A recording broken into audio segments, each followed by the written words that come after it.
El maíz molido, las batatas horneadas, los guisos espesos con lo que hubiera a mano. Cada uno de estos platos nació del ingenio y la necesidad, pero también de la fuerza para seguir adelante. No eran simples comidas, eran un refugio contra el hambre y un recordatorio de la dignidad que ni la esclavitud pudo arrebatar. Cada receta guardaba una historia.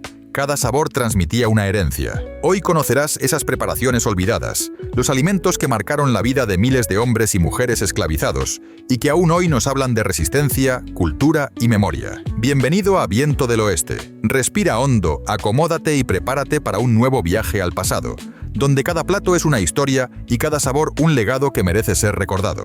Corn mush o hominy grits.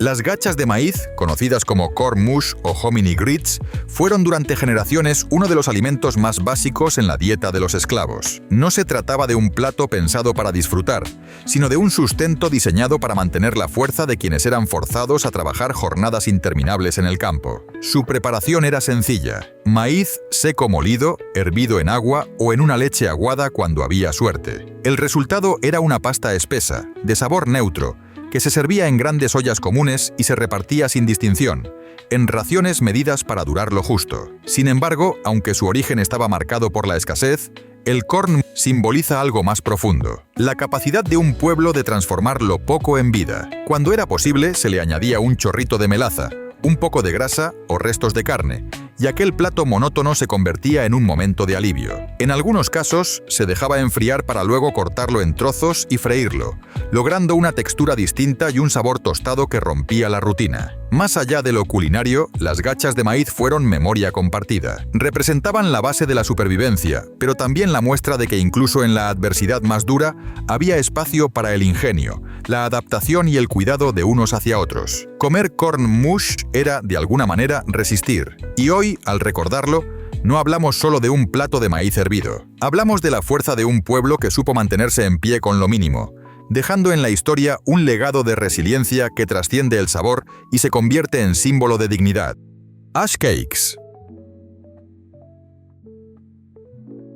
Los ash cakes son un claro ejemplo de cómo la necesidad y la creatividad pueden dar forma a un alimento que, aunque humilde, guarda una enorme carga simbólica. Se trataba de tortas de maíz cocinadas directamente bajo las brasas ardientes del fuego, sin moldes, sin utensilios, solo maíz, agua y paciencia. La masa se enterraba en las cenizas calientes y, tras un tiempo de espera, se desenterraba cubierta de una costra ennegrecida, dura por fuera pero suave y esponjosa en su interior. En apariencia era un plato rudo, casi primitivo, pero dentro de su sencillez escondía una verdad poderosa: el ingenio de quienes, aun privados de todo, hallaban maneras de alimentarse. El sabor del ash cake era tostado, con un matiz ahumado que provenía del contacto directo con las brasas. No había adornos ni excesos, solo el sabor del maíz y del fuego. Y sin embargo, esa misma rusticidad lo convertía en un alimento único, capaz de saciar y dar fuerzas. Más que un simple pan, los ash cakes eran un testimonio de resistencia. Cocinados al calor de hogueras improvisadas,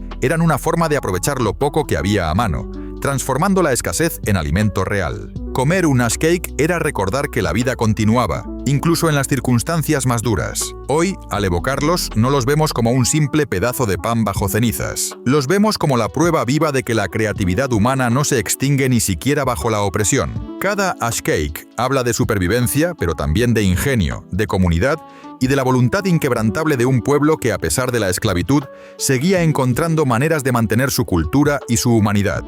Wheat cakes.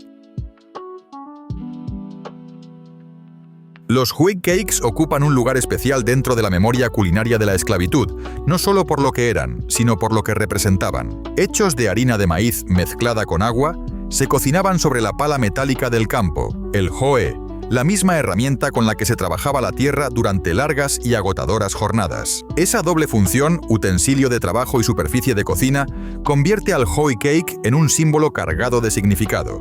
El pan que nacía del mismo instrumento que encadenaba al esclavo a su labor. El escritor y orador Frederick Douglass los menciona en sus memorias, como parte de las vivencias de su niñez. Recordaba el sabor tosco y la textura áspera de aquellas tortas que no tenían nada de lujo, pero que alimentaban lo suficiente para seguir adelante. El hoe cake, con su costra dorada y su interior denso, ofrecía energía inmediata, aunque carecía de la delicadeza o suavidad de otros panes. Era, al fin y al cabo, un alimento de resistencia. No obstante, en medio de esa rudeza, el hoe cake también era un espacio de identidad. Muchas veces se acompañaba de melaza o de grasa cuando estaba disponible, lo que lo transformaba en un pequeño lujo dentro de la dureza cotidiana. Cada torta representaba una rutina compartida, una memoria que se repetía día tras día, hasta el punto de convertirse en símbolo cultural. Hoy, los hoe cakes forman parte del legado culinario del sur de Estados Unidos, recordando cómo un alimento nacido de la necesidad extrema trascendió su tiempo y se convirtió en tradición. En cada mordisco late la historia de un pueblo que, incluso en las circunstancias más duras, supo dar forma a un pan que es mucho más que maíz y fuego. Es historia viva. Johnny Cakes. Los Johnny Cakes, también llamados Journey Cakes, fueron uno de los panes más característicos de las cocinas pobres del sur. Su nombre evocaba viaje y trayecto, porque eran fáciles de transportar y se conservaban lo suficiente como para acompañar largas jornadas de trabajo o desplazamiento. Estaban hechos con harina de maíz, agua y sal, y cuando había suerte, se enriquecían con leche, melaza o un poco de grasa. Se cocinaban sobre planchas de hierro o piedras calientes, resultando en una torta plana, con el exterior crujiente y un interior firme. No eran esponjosos ni delicados, pero cumplían su cometido: saciar y dar energía. Su sabor era rústico, tostado, con esa familiaridad que solo el maíz podía ofrecer. Para muchos, era uno de los pocos alimentos que lograban dar la sensación de pan, ese producto tan básico y sin embargo tan escaso en la vida esclava. Los Johnny Cakes eran también un alimento comunitario. A menudo se preparaban en grandes cantidades, repartidos entre familias y compartidos en momentos de reunión. En las cocinas humildes del sur, su presencia era habitual, y con el tiempo, trascendieron la mesa esclava para convertirse en parte de la tradición regional. Hoy aún se encuentran en recetarios sureños, prueba de cómo un plato nacido de la necesidad acabó siendo herencia cultural. Pero más allá del sabor, los Johnny Cakes eran símbolo de adaptación. Representaban cómo, con lo mínimo, se podía crear un alimento duradero y versátil, capaz de acompañar tanto en los campos como en los viajes. Al recordarlos, no vemos solo un pan de maíz. Vemos la creatividad forzada por la necesidad, la resistencia hecha alimento y la huella que los esclavos dejaron en la gastronomía de toda una región. Cornbread. El pan de maíz, o cornbread, fue mucho más que un alimento. Se convirtió en un símbolo del sur rural, uniendo a esclavos y pobres libres bajo un mismo sabor. En sus múltiples versiones, desde panes planos hasta bizcochos esponjosos, era siempre el maíz el protagonista. Para los esclavos, significaba una de las formas más apreciadas de transformar ese grano en un alimento más versátil y reconfortante. Generalmente, la mezcla incluía harina de maíz, agua y sal. Pero cuando había oportunidad se endulzaba con melaza, lo que lo convertía en un lujo cotidiano, una pequeña alegría que contrastaba con la monotonía de otros alimentos más simples. Cocinado en hornos rudimentarios o en planchas de hierro sobre el fuego, podía ser crujiente por fuera y suave por dentro, un contraste que daba la sensación de abundancia en medio de la escasez. El cornbread no era solo pan, era memoria compartida. Se repartía en trozos que pasaban de mano en mano, reforzando el sentido de comunidad. Al mismo tiempo, era un alimento de gran carga simbólica. Representaba la capacidad de los esclavos para transformar un ingrediente impuesto, el maíz, en algo propio, dotado de sabor, identidad y, en cierta forma, dignidad. Con el tiempo, el cornbread trascendió la mesa esclava y se convirtió en parte inseparable de la gastronomía sureña, donde aún hoy ocupa un lugar de honor en celebraciones y reuniones familiares. Sin embargo, detrás de cada bocado sigue latiendo la memoria de quienes lo horneaban en condiciones de opresión, recordándonos que la historia de este pan dorado es también la historia de la resistencia, de la creatividad y de la herencia cultural que dejaron los esclavos africanos en el sur de Estados Unidos. Hoppin' John.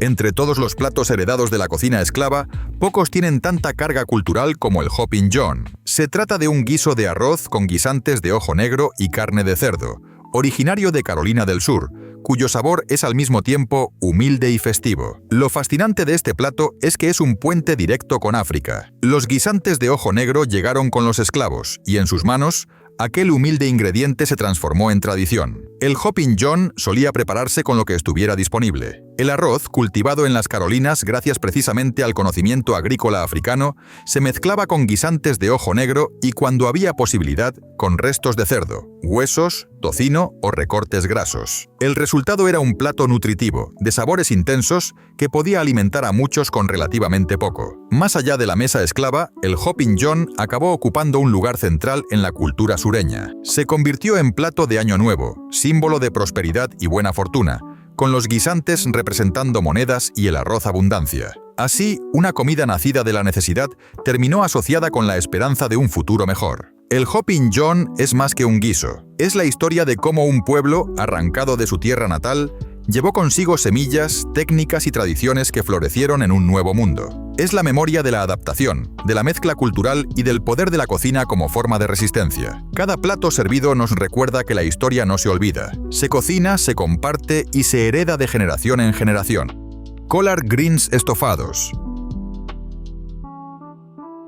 Las collard greens, o berzas, se convirtieron en uno de los vegetales más importantes de la dieta esclava. Cocinadas durante horas junto a huesos de cerdo, a menudo las partes menos deseadas como patas, orejas o espinazos daban como resultado un estofado cargado de sabor y nutrientes. El guiso no solo saciaba, también ofrecía calor y energía para resistir las largas jornadas de trabajo. El secreto de este plato estaba en la cocción lenta. Las hojas verdes, duras y fibrosas, se ablandaban en la olla mientras absorbían el ahumado y la sal del cerdo. Al final, el líquido resultante, conocido como pot liquor, era considerado casi sagrado. Un caldo rico en minerales y vitaminas que muchas veces se bebía solo, o se aprovechaba para mojar pan de maíz. Para los esclavos era un recurso vital que no se desperdiciaba jamás. Más que un alimento, las collard greens eran un símbolo de ingenio culinario. Transformaban ingredientes humildes en un plato lleno de sabor, convirtiendo la escasez en abundancia. Eran, además, un puente entre generaciones. Una receta que pasaba de madres a hijas, de abuelas a nietos, preservando no solo la técnica, sino también la memoria. Con el tiempo, este estofado se convirtió en parte esencial de la cocina sureña y afroamericana. Hoy en día sigue siendo plato de celebración, acompañado de cornbread y frijoles, recordando sus raíces en la historia de la esclavitud. Cada cucharada es un eco de aquel pasado duro, pero también un homenaje a la resistencia de quienes, incluso en condiciones de opresión, supieron dar sabor a la vida. Okra stew. El guiso de okra es uno de los platos más claramente ligados a la herencia africana en la cocina esclava. La okra, una verdura de origen africano, llegó a América junto con los esclavos y rápidamente se convirtió en un ingrediente fundamental en muchas comunidades. Su textura viscosa, que al principio podía parecer extraña, resultaba ideal para espesar guisos y sopas, aportando cuerpo y consistencia a la comida. El okra stew combinaba la verdura con tomates, cebollas y, cuando era posible, trozos de carne o pescado. Era un plato nutritivo, lleno de sabor y profundamente reconfortante, que recordaba a preparaciones tradicionales africanas como el gumbo. Para los esclavos, cocinar okra era mucho más que alimentarse. Era una forma de mantener vivo un vínculo con su tierra de origen, un recuerdo tangible de la cultura que habían sido obligados a abandonar. El guiso tenía además un valor práctico. Era fácil de preparar en grandes cantidades, podía alimentar a muchas personas y, gracias a la okra, resultaba saciante y sustancioso. Cada olla de okra stew era un acto de memoria, un recordatorio de que, pese a la esclavitud, los lazos con África seguían vivos en cada mesa. Con el tiempo, este plato evolucionó y se mezcló con otras tradiciones culinarias, dando origen a recetas icónicas del sur de Estados Unidos. Sin embargo, en su esencia, sigue siendo un testimonio de la herencia africana en América. Comer okra stew es viajar en el tiempo. Es sentir en el paladar el eco de una historia de desarraigo, resistencia y continuidad cultural. Es, en definitiva, un guiso que alimenta tanto el cuerpo como la memoria colectiva. Sweet potatoes. Las batatas, también conocidas como sweet potatoes, fueron uno de los pilares energéticos de la dieta esclava. Su versatilidad las hacía indispensables. Podían hervirse, asarse bajo las brasas, hornearse en pasteles sencillos o incluso comerse frías al día siguiente. Para muchos esclavos, la batata representaba una de las pocas fuentes de dulzura natural disponibles, un sabor reconfortante en medio de la dureza diaria. Además de ser abundantes y fáciles de cultivar, las batatas ofrecían energía sostenida para las largas jornadas de trabajo. Su carne suave y ligeramente dulce contrastaba con la monotonía del maíz, aportando variedad a una dieta limitada. A menudo se cocinaban enteras en las cenizas calientes, con la piel ennegrecida y el interior tierno y caramelizado, lo que convertía un alimento simple en un bocado que parecía un regalo. Las batatas también se utilizaban en preparaciones más elaboradas, como pasteles rústicos o purés, siempre que hubiese acceso a ingredientes adicionales como leche, especias o azúcar. Aunque estos lujos eran raros para los esclavos, la memoria de esas recetas se transmitió y acabó influyendo en la gastronomía afroamericana posterior. Más allá de lo nutritivo, la batata era un alimento cargado de identidad. Su origen en África y su adaptación en América la convirtieron en un puente cultural, un recordatorio de las raíces que nunca pudieron ser borradas. Hoy sigue siendo un ingrediente central en la cocina sureña, especialmente en platos festivos como el pastel de papa dulce. Cada batata asada, entonces como ahora, es un testimonio de supervivencia y de continuidad cultural. Un alimento que alimentaba el cuerpo, pero también el alma. Chitterlings. Los chitterlings, o tripas de cerdo, son quizá uno de los ejemplos más claros del ingenio culinario nacido de la necesidad. Eran las entrañas, las partes menos deseadas del animal, que llegaban a las manos de los esclavos como desechos. Pero lo que para unos era basura, para otros se convirtió en alimento, en símbolo de resistencia y en plato con un profundo legado cultural. La preparación no era sencilla. Las tripas debían limpiarse a fondo, hervirse durante horas para ablandarlas y eliminar impurezas, y finalmente freírse para obtener un exterior crujiente y un interior tierno. El resultado era un plato de sabor fuerte, penetrante, que dividía opiniones pero que representaba la esencia misma del aprovechamiento total del animal. Nada se desperdiciaba, todo se transformaba en sustento. Comer era un acto de supervivencia, pero también de comunidad.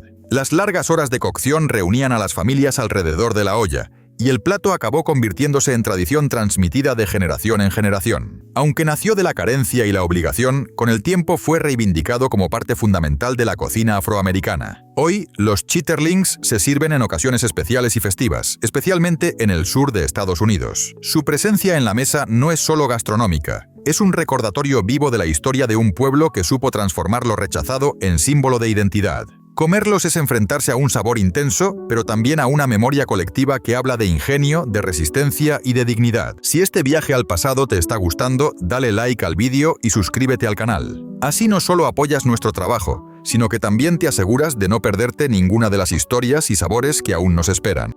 Pig's Feet. Los pies de cerdo, o pig's feet, representan otro ejemplo del aprovechamiento integral del animal. Al igual que las tripas, eran partes que los dueños consideraban poco valiosas, pero que para los esclavos significaban alimento real. Cocinados a fuego lento, con paciencia y dedicación, se transformaban en un guiso tierno, sabroso y profundamente nutritivo. La preparación consistía en hervirlos durante horas, a menudo acompañados de especias, vinagre o vegetales cuando estaban disponibles. El colágeno de la carne y los huesos se disolvía en la cocción, creando un caldo espeso, casi gelatinoso, que se convertía en fuente de energía y fortaleza. Los pies de cerdo podían servirse como plato principal o como acompañamiento de verduras y legumbres, siempre con un sabor intenso y una textura particular que no todos aceptaban, pero que muchos valoraban por su capacidad de alimentar. Más allá de lo culinario, los pig's feet eran símbolo de ingenio y adaptación. Tomar lo que los demás desechaban y convertirlo en un plato rico y sustancioso era un acto de resistencia.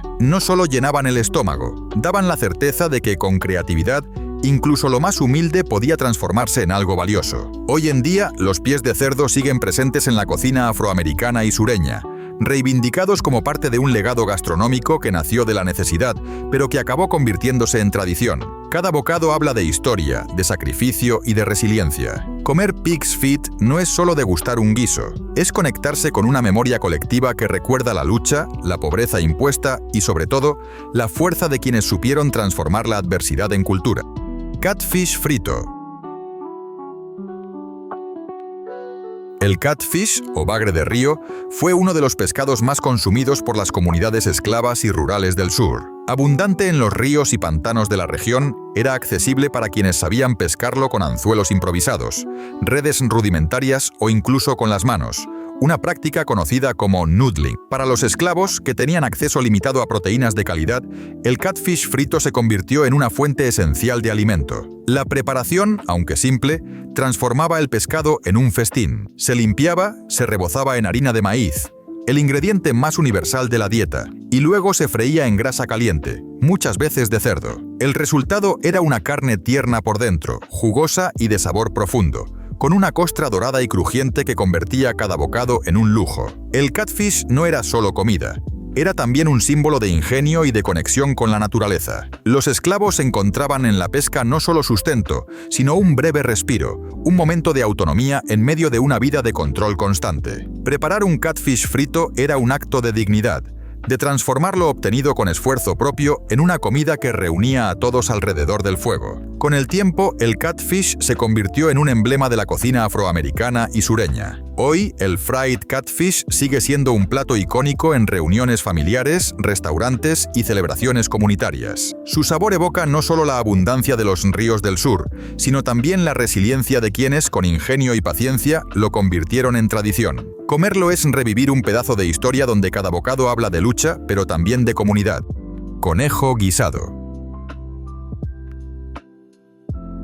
El conejo fue durante mucho tiempo una de las carnes más accesibles para los esclavos y comunidades pobres del sur. Cazarlo no requería más que trampas simples, algo de paciencia y conocimiento del terreno. En tiempos en los que la proteína era escasa y controlada, el conejo se convirtió en una fuente vital de alimento. El guiso de conejo, preparado lentamente a fuego bajo, era una manera de aprovechar cada parte del animal. Se cocinaba con hierbas, vegetales cuando estaban disponibles y por supuesto con maíz o batatas para rendir más. La carne, magra y suave, absorbía los sabores del estofado, creando un plato humilde pero profundamente sabroso. Más allá del sabor, el conejo guisado representaba autosuficiencia. La caza menor permitía a los esclavos y a las familias rurales complementar la dieta básica impuesta por la plantación. Atrapar un conejo significaba no solo tener comida, sino también afirmar una cierta independencia frente a la escasez. Era un acto de resistencia silenciosa, la capacidad de encontrar en la tierra lo que el sistema negaba. El conejo, además, formaba parte de la memoria cultural traída desde África,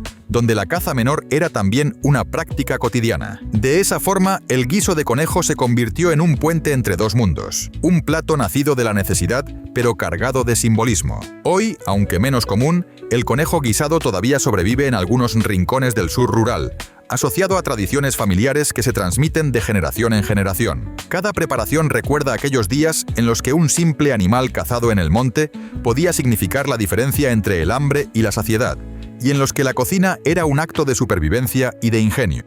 Ardilla guisada.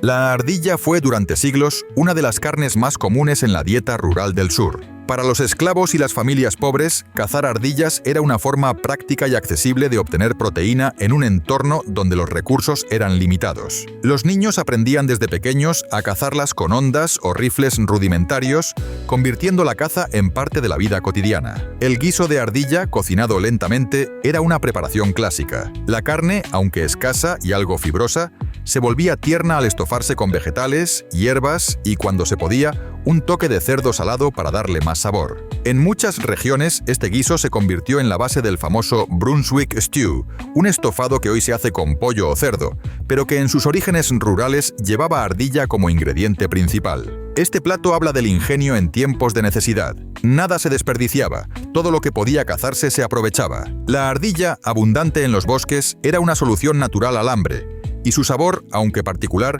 se convirtió en parte del gusto adquirido de varias generaciones. Más allá de lo nutritivo, la ardilla guisada representaba comunidad.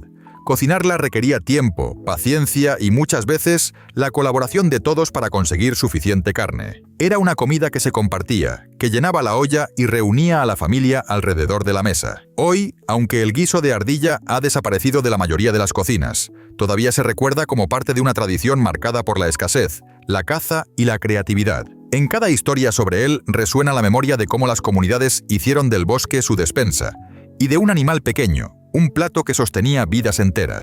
Zarigüeya guisada con batatas.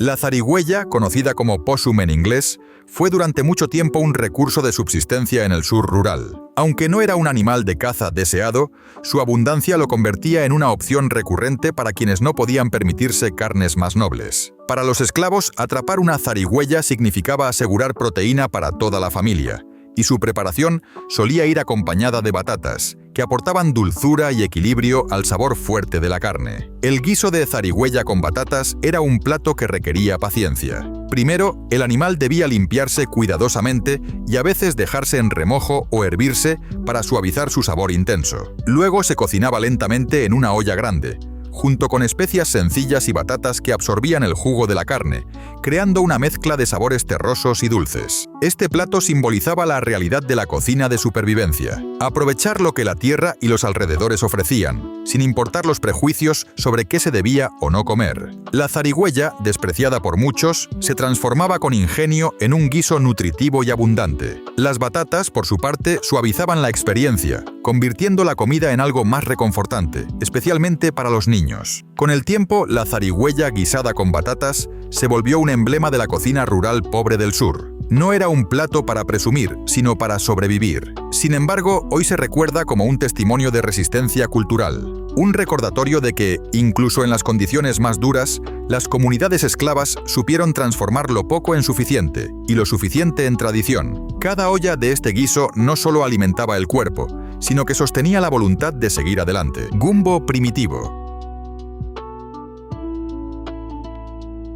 Antes de que el gumbo se convirtiera en uno de los platos más emblemáticos de la cocina criolla y afroamericana, existía su versión más rústica y humilde, el gumbo primitivo. Un guiso espeso que tenía como base el okra, traído desde África Occidental, cuya baba natural servía para espesar el caldo y darle esa textura característica. En las comunidades esclavas, el gumbo no era un plato de lujo, sino un modo de aprovechar lo que hubiera disponible. Se echaban sobras de carne, huesos con poca carne pegada, pescados pequeños o cualquier vegetal de temporada. Todo se cocinaba lentamente en una gran olla, y el okra hacía la magia. Transformaba el conjunto en un guiso abundante, saciante y lleno de cuerpo. Este gumbo primitivo no buscaba sofisticación, pero sí unión. Cada cucharada concentraba la herencia africana, mezclada con los ingredientes del Nuevo Mundo y las influencias criollas del Caribe y del sur de Luisiana. Era, sin proponérselo, un plato mestizo, hijo de varias culturas que se encontraban en medio de la adversidad. Comer gumbo primitivo era compartir más que alimento. Era mantener viva la memoria de África en tierras de esclavitud.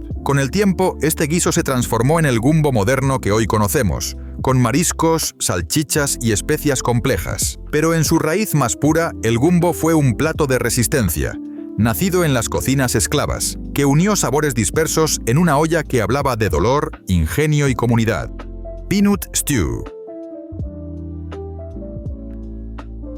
El guiso de cacahuete es quizá uno de los ejemplos más claros de cómo la cocina africana sobrevivió y se adaptó en América. Heredero directo de los guisos de maní de África Occidental, este plato fue recreado por los esclavos con lo que tenían a mano y se convirtió en un símbolo de identidad y de conexión con sus raíces. El cacahuete, que llegó al continente americano desde África, era el corazón de la receta. Se molía o trituraba hasta obtener una pasta espesa, que se mezclaba con caldo, especias y, cuando se podía, carne o pescado. El resultado era un guiso cremoso, intenso y profundamente nutritivo, capaz de alimentar a muchos con pocos ingredientes. El peanut stew no solo llenaba el estómago, llenaba también el alma. Era un sabor conocido, una memoria compartida que recordaba a los esclavos que, aunque estaban lejos de su tierra, aún podían mantener un vínculo con ella a través de la comida. El guiso tenía la capacidad de convertir ingredientes humildes en algo que sabía a hogar, a comunidad, a resistencia cultural. Con los años, este plato dejó huella en la gastronomía del sur de Estados Unidos,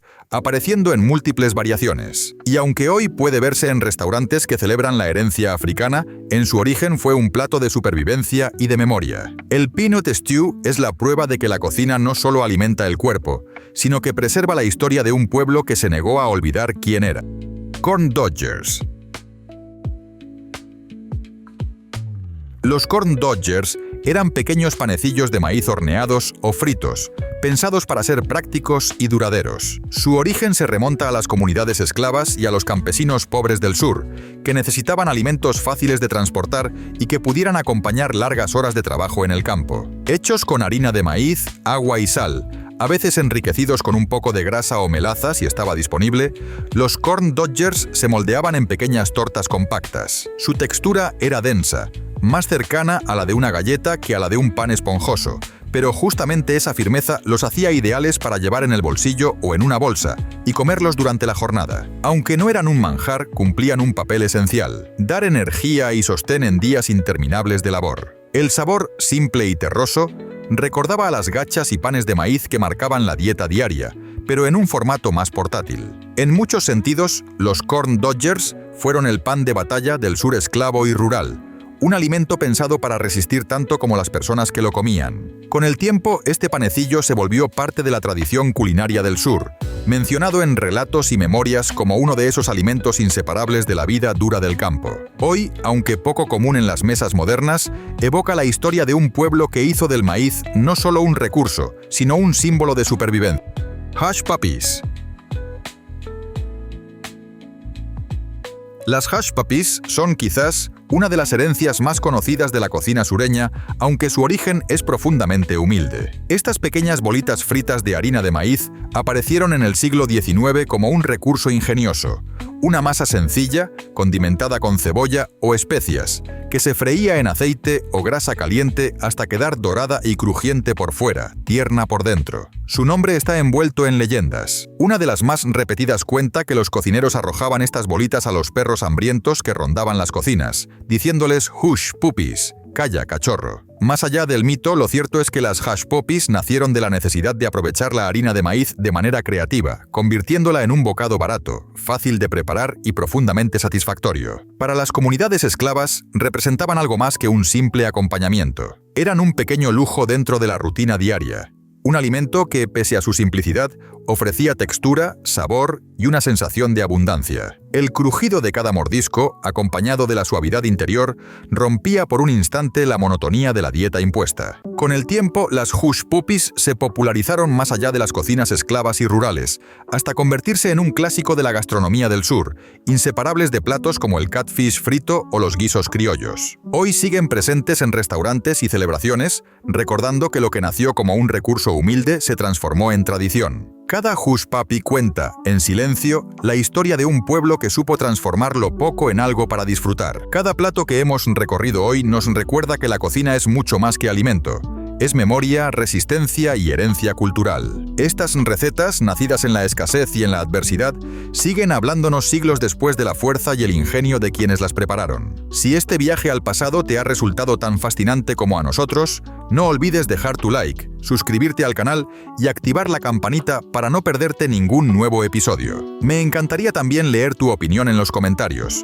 ¿Qué plato te sorprendió más o cuál crees que merece volver a nuestras mesas? Y si conoces a alguien que disfrute descubrir la historia a través de la comida, comparte este vídeo, porque cada vez que lo haces, ayudas a mantener viva esta memoria colectiva. Recuerda además que ya está disponible el primer ebook del canal, Recetas Olvidadas, donde encontrarás muchas de estas preparaciones junto a otras que forman parte de nuestro legado culinario. Lo tienes al alcance en el primer enlace de la descripción. Hasta el próximo viaje al pasado, donde cada plato es una historia y cada sabor un legado.